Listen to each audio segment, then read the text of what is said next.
आइए सुनते हैं धारावाहिक नौशीन की दूसरी कड़ी। मूल उपन्यास पद्मा सचदेव, रेडियो नाट्य रूपांतरकार अमिताभ श्रीवास्तव, निर्देशन और प्रस्तुति काजल सूरी।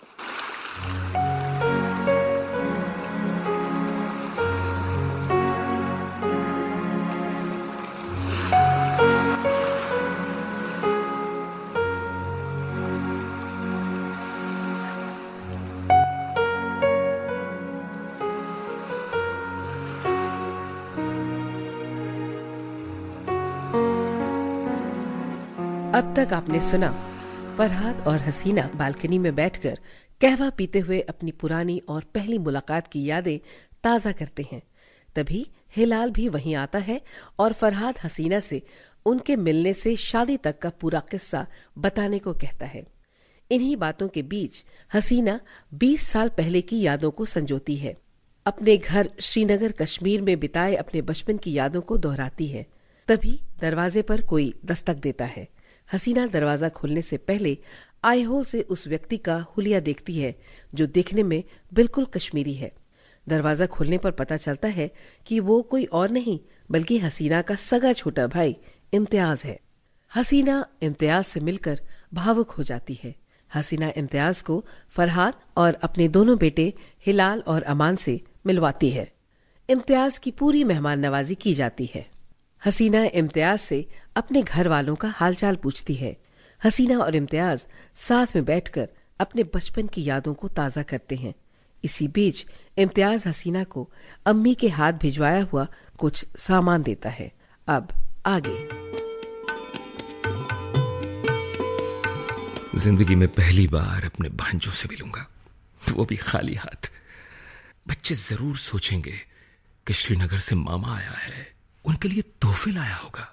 उन्हें क्या मालूम मामा किन हालात में आया है बंबई।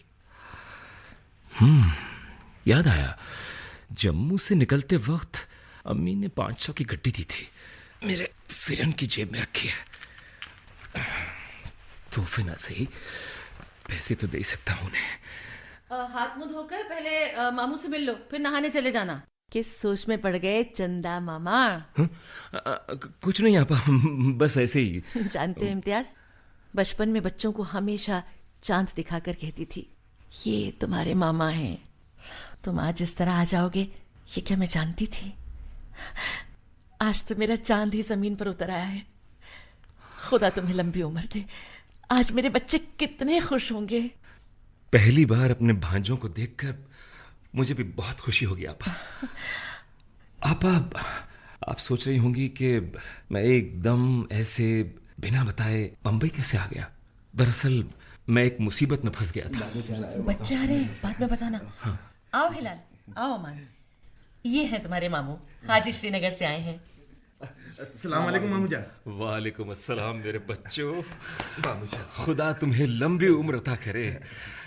आओ हमसे गले मिलो मेरे बच्चों। जीते रहो, जीते रहो, बहुत लंबी उम्र हो तुम्हारी। क्या हुआ सोना? अरे जी छोटा मत करो। आप मैं अभी आया। कहाँ जा रहे हो? बस मैं जरा मुंह धो के आता हूँ। मम्मी, क्या हुआ इन्हें? Why suddenly he started crying? बेटा अमान, हम कश्मीरी लोग ऐसे ही जज्बाती होते हैं। जज्बाती होना इज ओके, बट why रोना धोना? जिनसे हम बहुत ज्यादा मोहब्बत करते हैं उनसे मिलकर भी हमें रोना आ जाता है, और उनसे जुदा होकर भी खूब रोते हैं हम। जी अम्मी। हिलाल, अमान। जी मामू। बेटा माफ करना, जल्दी जल्दी में तुम लोगों के लिए मैं तोहफे ला नहीं पाया। ये थोड़े पैसे हैं, अभी ये रख लो। जो मन में आए वो तुम। इम्तियाज, ये बच्चों को हजार रुपए, इतने ज्यादा पैसे क्यों दे रहे हो इन्हें? आप इसके लिए मना नहीं करेंगे। बच्चों, मैं तुम्हारा इकलौता मामू। लो अभी ये पैसे रखो। मम्मी, बाद में तुम लोगों के लिए तोहफे भी लाऊंगा। लो मम्मी देखिए ना, ये रखो बेटा, पैसे दे रहे हैं। आपा तुम कहो ना इनसे। हिलाल अमान, इससे पहले तुम्हारे मामा बुरा मानकर वापस चले जाएं, जो कह रहे हैं उनकी बात मान लो। लो रखो। शुक्रिया मामू। शाबाश बेटा, शाबाश। मम्मी हम तैयार होने जाएं, नहीं तो देर हो जाएगी। हाँ हाँ जाओ, जल्दी से नहा धोकर आओ, फिर सब एक साथ बैठकर नाश्ता करेंगे। जी अम्मी जी। आपा, ये अम्मी ने आपके लिए भिजवाया है। ये इम्तियाज, अम्मी कैसी हैं? कभी याद करती हैं मुझे?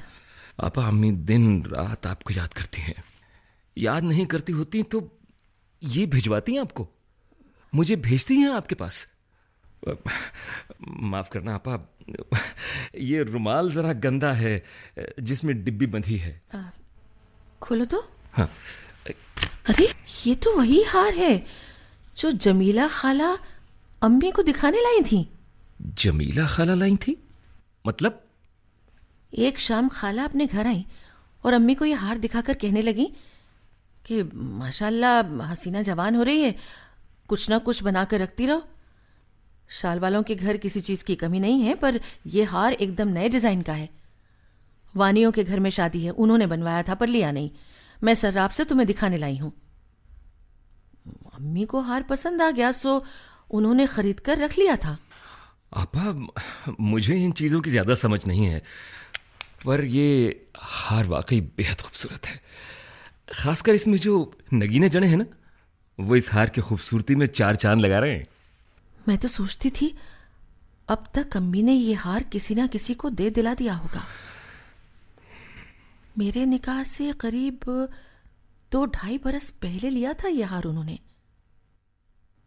इम्तियाज, उन्होंने अपनी बहू को भी नहीं दिया ये हार? नहीं आपा, इसका पता किसी को नहीं है। माँ बता रही थी कि ये हार उन्होंने जमीला खाला के पास रखवाया हुआ था।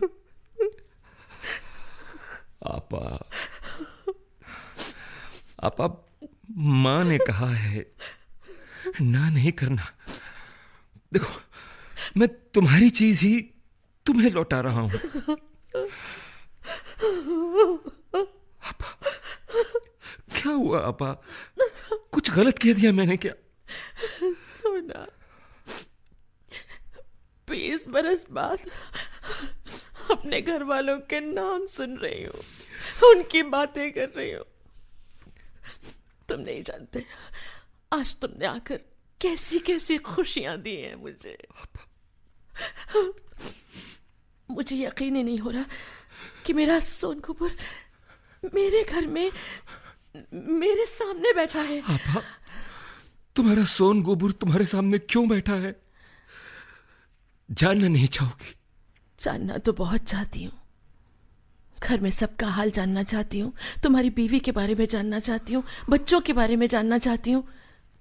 इम्तियाज, मेरे पास तो बस 20 बरस पुरानी यादें हैं। डर लग रहा है कहीं तुम्हारी बातों से मेरी यादों का वो सुनहरा महल टूट ना जाए। लेकिन दूसरे ही पल हर एक के बारे में जानने को दिल तड़प रहा है। बताओ मेरे सोना कपूर, मुझे सब कुछ बताओ। अब्बा के बारे में, अम्मी के बारे में, फूफी के बारे में, अपने बारे में, अपने बीवी बच्चों के बारे में। तुम यहां कैसे आए, इस बारे में भी। मैं आपा मैं जेल से छूट कर आ रहा हूं। जेल से? हाँ, 6 महीने से जम्मू जेल में कैद था मैं। 3 दिन पहले ही निकला वहां से। मम्मी जल्दी से ब्रेकफास्ट दो, बहुत भूख लगी है। बहुत भूख लगी है। हाँ बेटा बैठो। हिलाल और अमान अपने मामू से बातें करो, मैं नाश्ता लगवाती हूँ। जी मम्मी। इम्तियाज, मैं अभी आती हूँ। जी आपा, आओ बेटा, बैठो बैठो। जी। सुनो हसीना, कहीं हम फंस ना जाए। पुलिस तो पीछे नहीं लगी है ना इसके? नहीं, पुलिस पीछे नहीं है, पर इम्तियाज आया अभी जम्मू जेल से ही है। इसका एक दोस्त मिलिटेंट है, पुलिस उसका पीछा कर रही थी। सुबह बच्चों के जाने के बाद इसने मुझे पूरा किस्सा बताया। कह रहा था मैं और मकसूद स्कूल तक साथ पढ़े थे, थोड़ी बहुत दोस्ती भी थी, पर इतने सालों बाद वो मेरे घर में छुपने आएगा ये तो मैं सोच भी नहीं सकता था। उड़ती उड़ती खबर सुनी थी मैंने कि वो मिलिटेंट हो गया है, लेकिन उससे ताल्लुक खत्म हुए इतने बरस हो गए थे कि मैंने बात एक कान से सुनी और दूसरे कान से निकाल दी। एक रात दरवाज़ा खड़का। ममदू ने आकर बताया, आपा तुम्हें याद है ममदू की? वही ना जो अपना तांगा चलाता था, वो है अभी? हाँ है। और तांगा? न तांगा है न घोड़ा। ममदू भी काफ़ी बूढ़ा हो गया है। अब्बा ने मेन गेट के पास वाली कोठरी उसी को दे दी है, वहीं रहता है। जब दरवाज़ा खड़का, उसी ने आकर बताया कि कोई मुझसे मिलने आया है। बाहर गया तो देखा मकसूद खड़ा है। या अल्लाह, उसके साथी भी साथ थे? नहीं, वो अकेला था। बोला उसे रात भर सर छुपाने के लिए जगह चाहिए। मैंने उसे बाहर वाली कोठरी में सुलवा दिया। मुझे मालूम नहीं था कि उसके पीछे पुलिस लगी हुई है।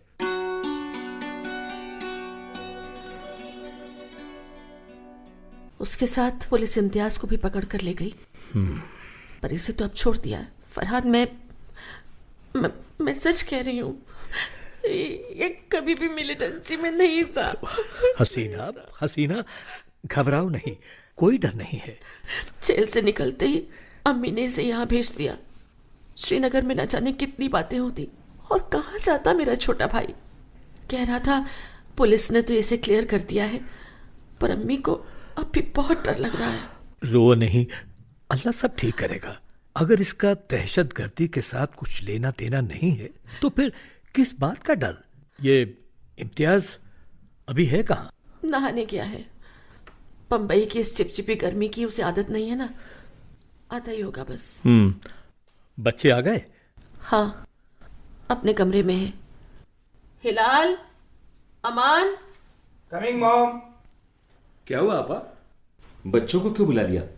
अरे भाईजान, आप कब आए? बस अभी थोड़ी देर पहले ही साले साहब। मम्मी आपने बुलाया? भाई आप लोग अपने मामा से मिले कि नहीं? जी सुबह ही मिले थे। हमने साथ साथ ब्रेकफास्ट भी किया। ब्रेकफास्ट की तुमने अच्छी कही हसीना। भाई बहुत तेज भूख लगी है, फटाफट खाना लगा दो बस। जी जरूर। हिलाल, शाबान से कहो खाना गर्म करे। जी मम्मी। मैं तब तक नहा कर आता हूँ। जी। आज तो बेगम साहिबा का भाई आया है, हमें कौन पूछता है। अरे हमारी सगी बीवी तक भाई के चक्कर काट रही है।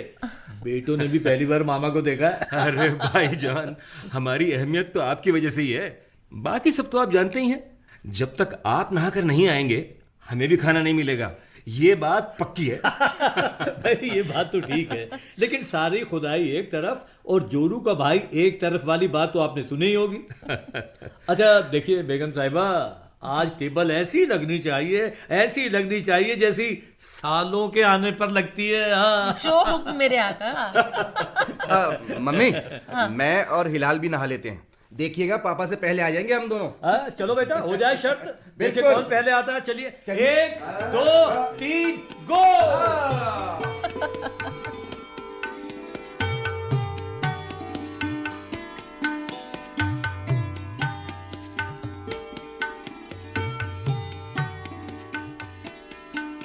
आपा, क्या आप लोग टेबल पर ही खाना खाते हैं?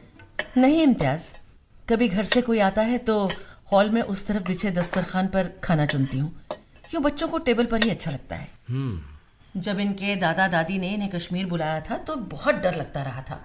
जब घर में सभी ने इनकी खूब तारीफ की तब जाकर जान में जान आई। भाई बम्बई की तहजीब ही अलग है। इम्तियाज वो प्लेट देना। जी, ये लीजिए। या यूं कहो यहाँ की कोई तहजीब ही नहीं है। मैंने और फरहाद ने इनसे उर्दू में बात नहीं की कभी भी। हम हमेशा आपस में कश्मीरी में ही बात करते हैं। ये दोनों बोलने में थोड़ा अटकते हैं पर समझते सब हैं। देखा पापा, आपसे पहले हम आ गए और आपसे कितनी देर बाद गए थे हम, और देखिए आपसे पहले आ गए। भाई तुम नहाने वाले दो, मैं अकेला, देर तो लगनी थी। आप लोग अपनी अपनी हार जीत का फैसला बाद में करते रहिएगा। तशरीफ रखें तो खाना शुरू करें वरना ठंडा हो जाएगा। चलिए जी चलिए, आ जाओ बच्चों। बैठो हिलाल, मैं इधर बैठूंगा। हाँ बैठो। भाई साले साहब, भाभी जान से बात हो गई थी। हमने आपसे पूछे बगैर मुंबई आने की दावत दे दी थी। जी। ये नहीं कहा मुंबई आइए, बस इतना कहा कभी हमारे घर भी तशरीफ लाइए। आप खाना बदस्तूर जारी रखिए। आपकी बदौलत तो आज हमें भी बढ़िया खाना मिल रहा है। कबाब तो हसीना ने कल ही तल कर रख दिए थे, जैसे इन्हें पता था आप आएंगे। अच्छा, बातें बंद, सिर्फ खाना, बातें बाद में। जो हुक्म मेरे आका।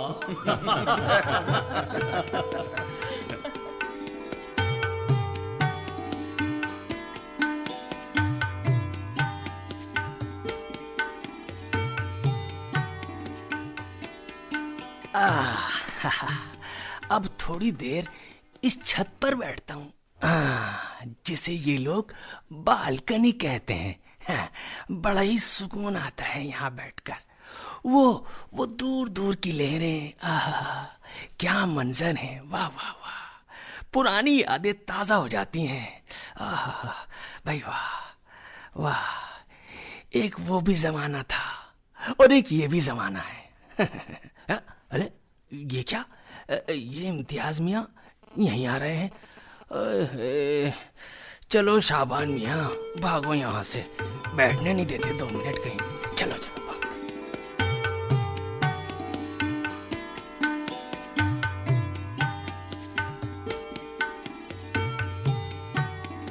इम्तियाज, तुम यहाँ बालकनी में बैठे हो?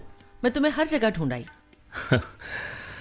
आपा, यहाँ बालकनी में बैठकर बहुत सुकून मिल रहा है। हाँ सुना, मुझे भी जब सुकून की जरूरत होती है तो यहीं आकर बैठ जाती हूँ। आपा, आपको याद है जब हम छोटे थे तो बारामूला से एक सरदार जी ताजे अखरोट लेकर आया करते थे? उनकी बेटी प्रीत कौर आपकी दोस्त थी। हाँ हाँ, प्रीत को मैं कैसे भूल सकती हूँ। कहाँ है वो? वो तो दिल्ली में है। उसी का छोटा भाई हरनाम मुझे यहाँ ट्रक में छोड़ गया था आज सुबह। ओह, उसका वो भाई इतना बड़ा हो गया कि ट्रक चला सके? इम्तियाज, मुझे आज भी याद है, मैं और हरप्रीत 3-4 बरस के रहे होंगे जब से एक दूसरे को जानते हैं। उसके दारजी जब भी अब्बा जी के पास आते थे उसे साथ लाया करते थे। उन्होंने ना तब नई नई जीप खरीदी थी। जब कभी हरप्रीत उनके साथ नहीं आती तो मैं दारजी से खूब लड़ाई किया करती थी। वो हंसते रहते और फिर बैग से बादाम, अखरोट, मिठाई निकाल कर मुझे देते थे, पर मैं थी कि बस रोती रहती थी, मुझे ये सब नहीं चाहिए, हरप्रीत चाहिए। जब भी हरप्रीत आती अपने किनारी जड़े दुपट्टे की झोली में मीठी गोलियां और लॉलीपॉप भर कर लाती। हम दोनों खाते रहते और खेलते रहते। सच बहुत अच्छे दिन थे इम्तियाज, बहुत ही अच्छे। अच्छा ये बता, तुझे वो लोग कहाँ मिल गए? अम्मी का भतीजा है ना अनवर, वो जम्मू में डाक बंगले के पास रहता है। उसी ने एक दिन हरनाम को देख लिया था। तुम उसे यहाँ घर क्यों नहीं ले आए? आपा, उसे ट्रक खाली करवाना था। वो किसी मोत्ता मार्केट के लिए फल लाया है, हो सकता है आज किसी वक्त आए। अच्छा, लेकिन एक बात बताओ, अब क्या हरनाम खुद ट्रक चलाता है? पहले तो उनके ट्रक ड्राइवर चलाया करते थे। दारजी तो अब ट्रक चलाने से रहे, सारा काम यही देखता है। कितना बड़ा घर था इनका बारामूला में। अच्छा, वहां अब कौन रहता है इम्तियाज? अल्लाह बख्श था ना, दारजी को कबायलियों के हमले के वक्त मिला था, जिसे दारजी नहीं पाला था, वही इनका घर संभाल रहा है। अरे वो तो हम दोनों को कंधे पर बैठाकर दौड़ लगाता था। कैसा है वो? उसकी शादी वादी हुई कि नहीं? उसकी शादी भी दारजी नहीं करवाई है। 5 बेटे हैं उसके। अच्छा। दारजी कहते थे हरनाम मेरा छोटा बेटा है और अल्लाह बख्श बड़ा। आपा, अब्बा जी को मेरी वजह से वो गम दोबारा मिला जो आपके घर छोड़ने पर मिला था। आई एम सॉरी आपा, आपको यकीनन बुरा लगेगा, पर ये सच है।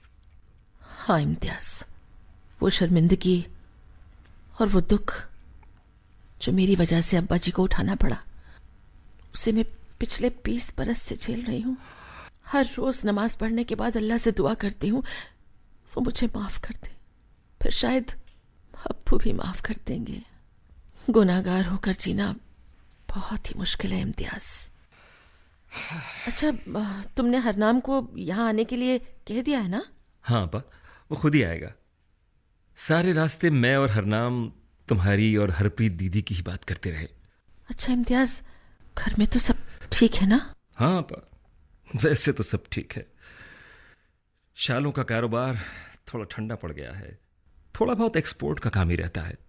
अब्बा जी ने ज्यादातर काम चची अम्मा के बेटों के सुपुर्द कर दिया है। उनसे अब उतना हो ही नहीं पाता। वैसे आपा, चची अम्मा जैसी शरीफ औरत मैंने नहीं देखी। आज उसके बेटों ने सारा कारोबार संभाला हुआ है, फिर भी वो अम्मी जी और अब्बा जी से बिना पूछे एक कदम नहीं चलती। इम्तियाज, चचा का इंतकाल भरी जवानी में हो गया था। अब्बू ने न सिर्फ चची को सहारा दिया, उनके लड़कों को अपने बेटों की तरह पाला भी। और चची की भी तारीफ करनी चाहिए। अपनी अम्मी अब्बू की चौथी बीवी हैं। उम्र में चची अम्मा से काफी छोटी हैं, लेकिन चची ने हमेशा उनको बड़ी भाभी का दर्जा दिया। आपा, ये डिस्पी क्या है? इम्तियाज, ये सवाल तुम पूछ रहे हो? तुम ही तो उसे भगाने के सबब थे। क्या तुम्हें वाकई कुछ याद नहीं? कुछ धुंधली धुंधली यादें हैं, लेकिन कादिर डीएसपी पुलिस वाले को फूफी डिस्पी कहती थी। वो अक्सर अपने घर आते थे। शायद भाईजान के दोस्त थे। उनकी बीवी 3 बच्चों को छोड़कर मर गई थी। फूफी जवान थी, पर गुरूर के कसबस डीएसपी को देखते ही ढीले पड़ गए। फूफी ने अपने ससुराल न जाने की कसम खाई हुई थी। फूफी ससुराल क्यों नहीं जाती थी आपा? तुम्हें ये भी मालूम नहीं इम्तियाज?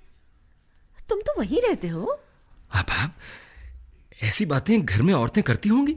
भाईजान और लाला भाई मुझसे इतने बड़े हैं कि उनसे पूछने की हिम्मत नहीं होती। इम्तियाज, फूफी के साथ बड़ा जुल्म हुआ। फूफा के घराने का बड़ा बिजनेस देखकर ही दादाजान ने फूफी की शादी कर दी थी। फूफा को किसी ने भी नहीं देखा था। भाई, उस वक्त तो दादा दादी के हुक्म से ही घर चलता था। ये सब बातें मुझे फूफी ने ही बताई। गहनों जवाहरातों कमखाब से लदी मैं अपनी ससुराल में चांदी के पाए वाले पलंग पर बैठी अपने दूल्हे का इंतजार कर रही थी। उन दिनों रिवाज था कि दुल्हा दुल्हन के दुपट्टे पर नमाज पढ़कर ही दुल्हन से बात करता था। जब काफी देर दरवाजा न खुला तो मैंने सोचा सो जाती हूँ। अरे 17 साल की बच्ची थी मैं, तो मैंने सोचा सो जाती हूँ। जब दूल्हा आएगा तो जगा लेगा मुझे। ये सोचकर ज्यों ही मैंने गर्दन उठाई तो देखा कोई दरवाजे पर खड़ा है। उसने मुझे देखा, फिर उनसे अपनी बहती नाक पोंछी और बड़ी बदतमीजी से मुस्कुराया। ये मेरा दूल्हा है? मैंने नफरत से मुंह फेर लिया।